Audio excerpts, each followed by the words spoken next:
Hello student, once again I am Mandeep Patidar. हम जो बात कर रहे हैं हमारा हॉस्पिटल एंड क्लिनिकल फार्मेसी का टॉपिक चल रहा है, उस पर हम बात कर रहे हैं कंटिन्यू में। टॉपिक 6 हम आज बात करेंगे। हम इसके पहले यदि मैं आपसे बात करूं तो हम लोग क्या बात कर चुके हैं, हम कर चुके हैं पीटीसी पे, फार्मेसी थेरेपेटिक कमेटी। हम पहले ही वो डिस्कस कर चुके हैं। उसका दूसरा टॉपिक है हॉस्पिटल फार्मूलरी। दोनों पे ही क्वेश्चन मेन एग्जाम में पूछे जाते हैं, बराबर पूछे जाते हैं। हॉस्पिटल फार्मेसी पे भी पूछा जाता है और हॉस्पिटल फार्मूलरी पे भी पूछा जाता है, इसलिए आपको दोनों की तैयारी करके जाना ही जाना है। हॉस्पिटल फार्मेसी क्या है, हॉस्पिटल फार्मूलरी क्या होता है। अब हॉस्पिटल फार्मूलरी एंड द गाइडलाइंस, क्या क्या गाइडलाइंस हो सकती है हम बात करेंगे। Introduction, origin, need of hospital फार्मूलरी, क्या ज़रूरत है, हॉस्पिटल फार्मूलरी सिस्टम क्या है, हॉस्पिटल फार्मूलरी एडवांटेज क्या है, हॉस्पिटल फार्मूलरी के डिसएडवांटेज क्या है, प्रिपरेशन ऑफ हॉस्पिटल फार्मेसी और कंक्लूजन।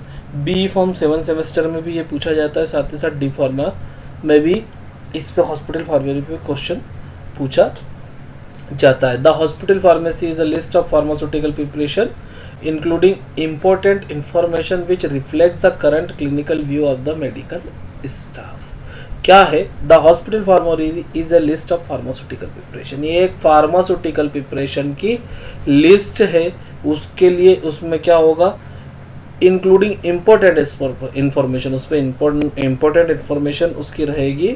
और जो करंट क्लिनिकल व्यू है मेडिकल स्टाफ का, पैरामेडिकल स्टाफ का, डॉक्टर्स का, वो करंट व्यू उस पर्टिकुलर मेडिसिन पे, आपका पर्टिकुलर जो मॉलिक्यूल है उस पर यूज करने में क्या है, वो डिटेल व्यू उस पर रहेगा। The hospital formulary system is a method whereby the medical staff of a hospital evaluates and select from among numerous available medical agent and dosage form that are considered most useful in the patient care in the particular hospital। इस hospital फार्मूलरी में क्या होगा, एक method है, एक documentation procedure है।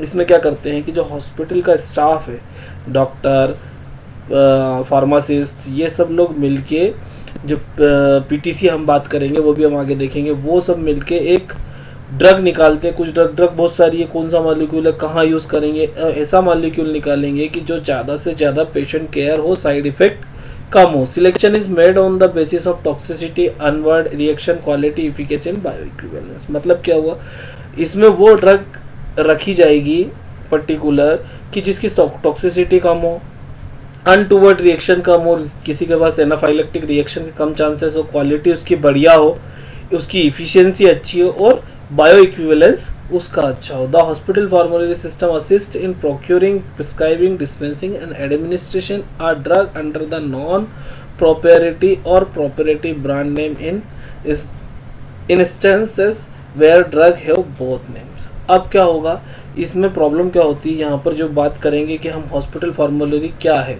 ये एक सिस्टम है। कैसा सिस्टम है, ड्रग को प्रोक्योर करने का, प्रिस्क्राइब करने का, डिस्पेंस करने का और एडमिनिस्ट्रेशन का, मतलब पेशेंट को देने का।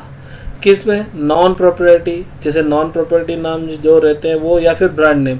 आपने देखा बार बार हमारे यहाँ आता नॉन प्रॉपर्टी, जेनरिक मेडिसिन की बात होती है। तो जेनरिक मेडिसिन पर्टिकुलर ऐसा नहीं कि सस्ती दवाई, जेनरिक मेडिसिन मतलब जैसे पैरासीटामोल, ये जेनरिक नाम है, और कालपोल ये ब्रांड नेम है। तो यहाँ पर जो बात आएगी प्रिस्क्राइबिंग ड्रग की बात आएगी, वो जेनरिक मेडिसिन की होगी। जेनरिक मेडिसिन की मतलब सिप्रोफ्लॉक्सासिन, डॉक्टर सिप्लॉक्स नहीं लिखेगा, सिप्रोफ्लॉक्सासिन लिखेगा। वहीं यदि हम बात करेंगे पेंटॉप, तो पेंटॉप नहीं लिखना है, उसका जो आपको बोलेंगे जेनरिक नेम या प्रॉपर्टी नेम, जो बात करेंगे प्रॉपर्टी नेम ब्रांड नेम की, वो ना लिखते हुए नॉन प्रॉपर्टी नेम जैसे कि पेंटाप्रोजोल, राबेप्राजोल, राजोडी, राजो, इस तरह से नहीं लिखेगा, लेकिन लिखेगा क्या है, नॉन प्रॉपर्टी नाम, राबेप्राजोल, पेंटाप्रोजोल, ओमेप्राजोल, इस तरह से जो ब्रांड का नाम रहेगा। अब ओरिजिन कहाँ से हुआ इस चीज का, the first scientific hospital फार्मूलरी in India was published in 1968। 1968 में फर्स्ट हॉस्पिटल फार्मूलरी पब्लिश्ड हुई। फर्स्ट फार्मूलरी पब्लिश्ड होना मतलब ये एक रिटन डॉक्यूमेंट है, तो यह पब्लिश्ड हुई 1968 में। किसके बाद, by the pharmacy department of CMC Vellore, जो सीएमसी कॉलेज वेल्लोर है वहाँ सर ये सबसे पहले रिलीज हुई। The first hospital फार्मूलरी for a government teaching hospital in India was published in 1997 eight government medical college in hospital Trivandrum. Government की यदि हॉस्पिटल फॉर्मूलरी की बात करेंगे तो ये सबसे पहले पब्लिश हुई 1997 में। इसको आप मेन एग्जाम में लिखेंगे तो हेडलाइन करके लिखेंगे, अच्छा बढ़िया अंडरलाइन करके, तो काफ़ी बेहतर रहेगा। Government medical college and hospital Trivandrum में। अब हॉस्पिटल फॉर्मूलरी की नीड क्यों हुई? द नीड ऑफ हॉस्पिटल, क्या नीड है? The increase number of new drugs manufactured and market by the drug companies, increasing complexity of untoward effect of modern potent drug. अब क्या हो गया, अब नई नई ड्रग आ रही है, बहुत सारी ज़्यादा ड्रग आ रही हैं, उसके बाद क्या है, कॉम्प्लेक्सिटी बहुत सारी है। Newer sales promotion strategy of pharmaceutical, interesting getting health at lowest possible cost. अब क्या हो गया कि सेल्स प्रमोशन नया नया हो रहा है और कॉस्ट का बेनिफिट यदि पेशेंट को देना है, ये सारी समस्याएं आ रही है, तो इस कारण से क्या करना पड़ेगा, आपको हॉस्पिटल फार्मूलरी की ज़रूरत लगी। हॉस्पिटल फार्मूलरी की ज़रूरत लगी तो क्या हुआ, सिस्टम क्या है हॉस्पिटल फार्मूलरी सिस्टम हम बात करते हैं। It is a system whereby medical staff of the hospital can select and evaluate medical agent and their various doses form with the help of pharmacy and therapeutic committee PTC.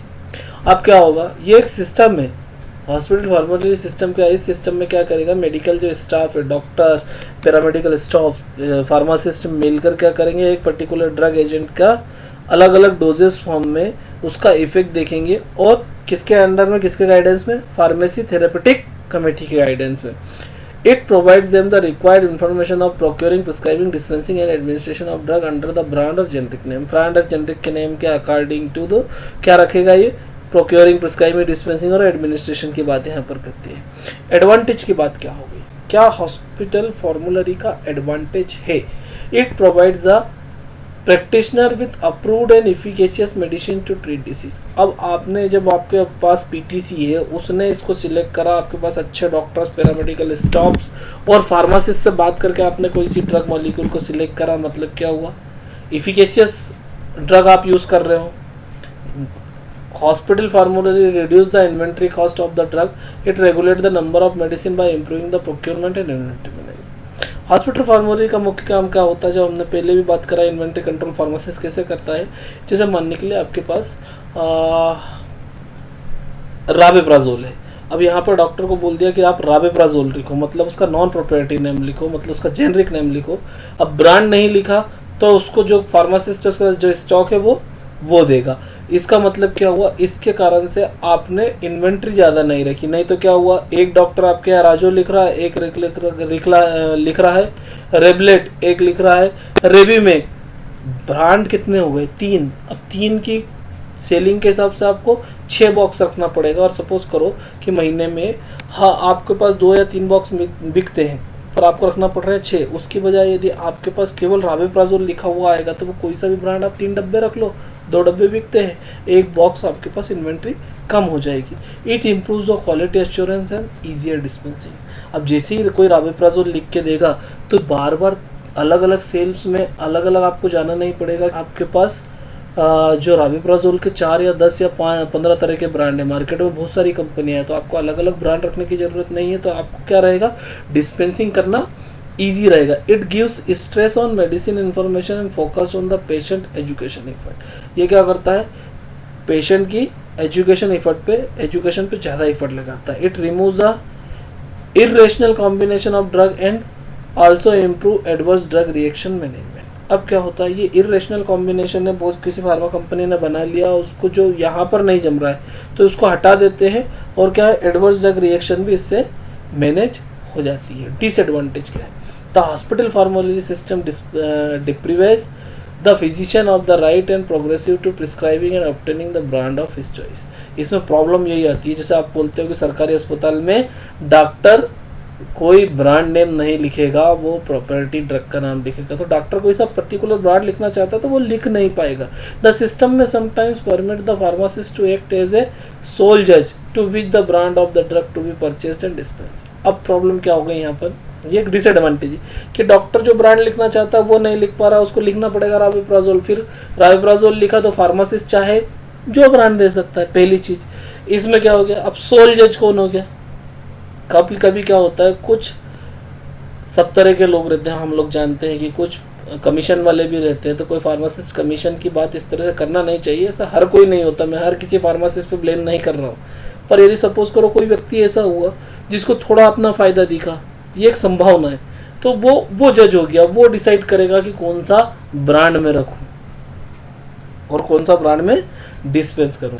The system में allow buying inferior quality of drug and it में also not reduce the cost of drug dispensing to the patient और third party payer. वही बात हो गई। इसमें आपने क्या करा, जो फार्मासिस्ट है परचेसिंग का उसी के पास डिमांड है, तो परचेसिंग उसने करी, तो क्या करा, इन्फीरियर ड्रग उसने परचेस करी सस्ते में, लेकिन पेशेंट को तो वही रेट में दी महंगे में। तो ये एक डिसएडवांटेज हो सकता है। प्रिपरेशन ऑफ हॉस्पिटल फार्मोलॉजी किस तरह से होता है, यह इंट्रोडक्टरी इन्फॉर्मेशन। हॉस्पिटल फार्मोलॉजी का आप जो लिटरेचर निकालेंगे उसमें क्या, पहला रहेगा इंट्रोडक्टरी इन्फॉर्मेशन, दूसरा रहेगा basic information of drug. Introductory information की बात करेंगे तो उसमें क्या रहेगा, एक्नॉलेज में रहेगा, क्या एक्नॉलेजमेंट है उस ड्रग के बारे में, लिस्ट ऑफ एब्रीवेशन क्या यूज करा है, intended use of the फार्मूलरी manual, हम फार्मूलरी मैनुअल का यूज किस तरह से करेंगे। फिर बेसिक इन्फॉर्मेशन में जो जिसके बारे में आप लिख रहे हो उसका generic name, pantoprazole the pantoprazole, ciprofloxacin, ofloxacin, जो भी ब्रांड है उसका जेनरिक नेम आपने लिख दिया, डोजेस फॉर्म लिख दिया, टेबलेट, कैप्सूल, सिरप क्या है वो लिखोगे आप। स्ट्रेंथ इंडिकेशन, आप अपने सिरप लिख दी तो 125 mg in each 5 ml, 250 mg in each 5 ml, इस तरह से 500 mg इन ईच 5 ml, इस तरह से आपको स्ट्रेंथ का इंडिकेशन देना पड़ेगा। फार्माकोलॉजिकल एक्शन, अब फार्माकोलॉजिकल एक्शन क्या है उसका, आपका एंटी फीवर है, एंटी मलेरियल है, ये आपको लिखना पड़ेगा। प्रिकॉशन क्या है यदि आप वो ले रहे हैं, साइड इफेक्ट क्या हो सकते हैं, फ्रीक्वेंसी इंस्ट्रक्शंस क्या है, ड्रग इंट्रैक्शन क्या है, जैसे सपोज करो keep away from the paediatrics, या बच्चों से दूर रखो, ड्रग इंट्रैक्शन कौन कौन सी हो सकती है। Supplementary information on each drug, supplementary information क्या रहेगी आपके हॉस्पिटल फार्मूले में। प्राइस रेगुलेटरी कैटेगरी, प्राइस की रेगुलेटरी कैटेगरी क्या है, स्टोरेज गाइडलाइंस, अब भैया वो डीपीसीओ में है या नहीं है, उसका उसकी स्टोरेज गाइडलाइंस, आपको किस तरह से स्टोर करना है, cool and dry place, under 25 degree, under below 15 degree centigrade, do not freeze, ये इस तरह की आपकी स्टोरेज कंडीशन जो आपने फर्स्ट ईयर में सीखा होगा, लेबलिंग करना जो डिस्ट्रिक्ट्स पे बनाते हैं, वो स्टोरेज कंडीशन आपको लिखना है। Patient counselling information, patient counselling information जैसे मानने के लिए हम बात करते हैं अल्कलाइजर, कोई सा भी यूज़ कर लो आप। अल्कलाइजर जब आप लेते हैं तो यूरिन में जब किसी को इरिटेशन होता है, जलन होती है, तो उसको अल्कलाइजर देते हैं। उस अल्कलाइजर में आप देंगे, लिख के देंगे उसको हिंदी और इंग्लिश में कि भाई आपको 1 गिलास पानी लेना, उसमें 10 ml या 5 ml ये डालना है और इस तरह से 2 मिनट हिला के उसके बाद पीना है। तो ये आपको पेशेंट काउंसलिंग इन्फॉर्मेशन उसमें रहेगी। ब्रांड नेम्स, उसका ब्रांड नेम क्या है। प्रिस्क्राइबिंग एंड डिस्पेंसिंग गाइडलाइंस, किस तरह से आप प्रिस्क्राइबिंग और डिस्पेंसिंग गाइडलाइन जो फॉर्मूलरी देगी उसमें रहेगा। Principles of prescription, return name and address of the patient. अब प्रिस्क्रिप्शन जो हमने पढ़ा है फर्स्ट ईयर में, आपने पढ़ लिया होगा या सेकंड ईयर में पढ़ा होगा, जहाँ भी पढ़ा है, बी फॉर्म में शायद फर्स्ट ईयर में ही पढ़ लेते हैं, फर्स्ट सेम में।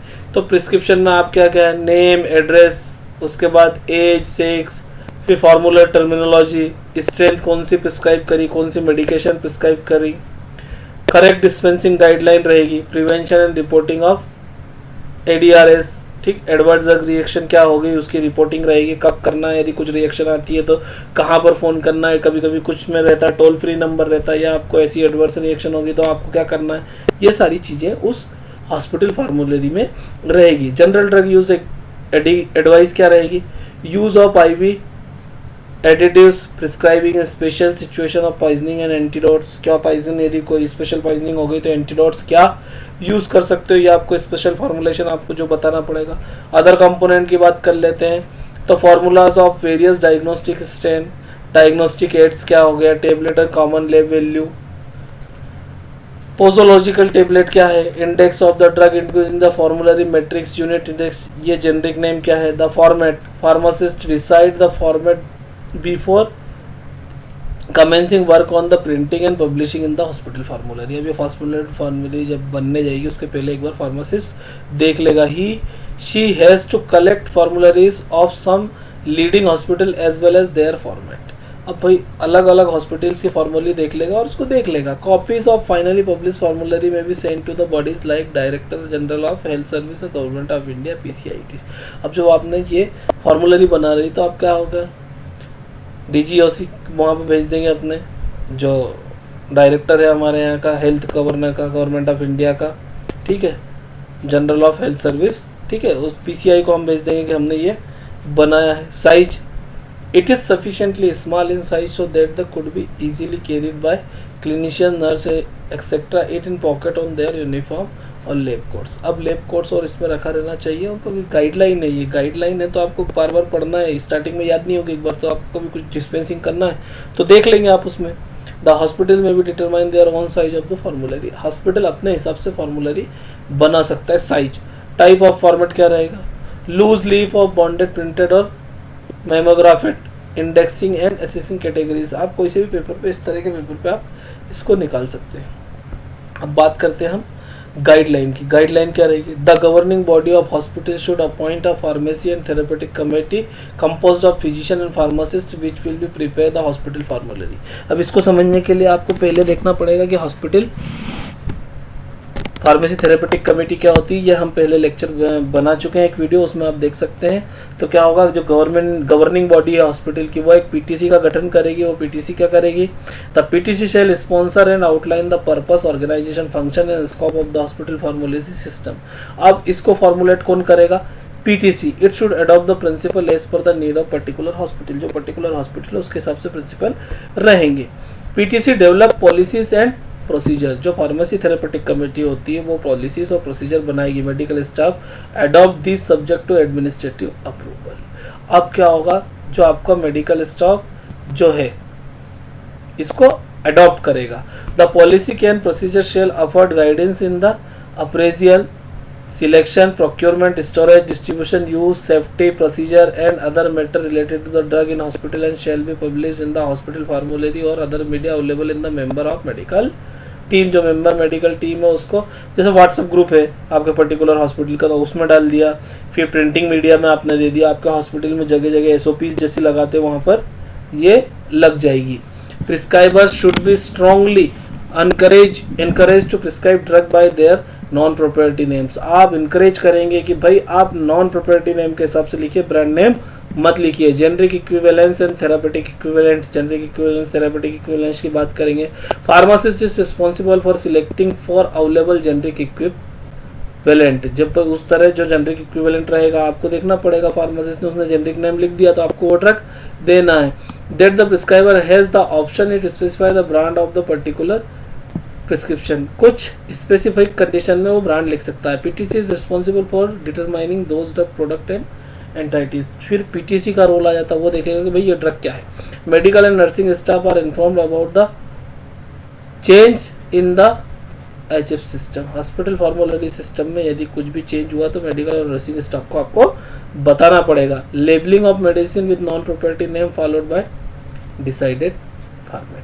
पहले नॉन प्रोप्राइटरी नाम हमने पेंटाप्रोजोल लिख दिया, उसके बाद जो फॉर्मेट है, क्या डोज है क्या नहीं है, वो आपको लिखना पड़ेगा. To develop an effective formulary system PTC has to consult various reference on a drug regarding its pharmacokinetic profile, interaction, adverse drug reaction etcetera. ये सब चीज़ें आपको हॉस्पिटल फार्मूलरी जब बनाएंगे तब देखना पड़ेगी. अब कंक्लूजन की बात करेंगे. कंक्लूजन क्या निकला, कंक्लूजन निकला है a formulary system is the multidisciplinary evidence-based process employed by the health organization to select and use medication that offers the best therapeutic outcomes while minimizing the potential risk and cost of the patient.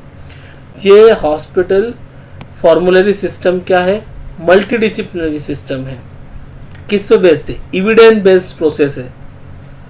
क्या होता है, employ by health organization. Health boy, ये multidisciplinary evidence based एक ऐसी process है जो health organisation द्वारा use होती है. किसके लिए, सिलेक्टिंग ऑफ मेडिकामेंट.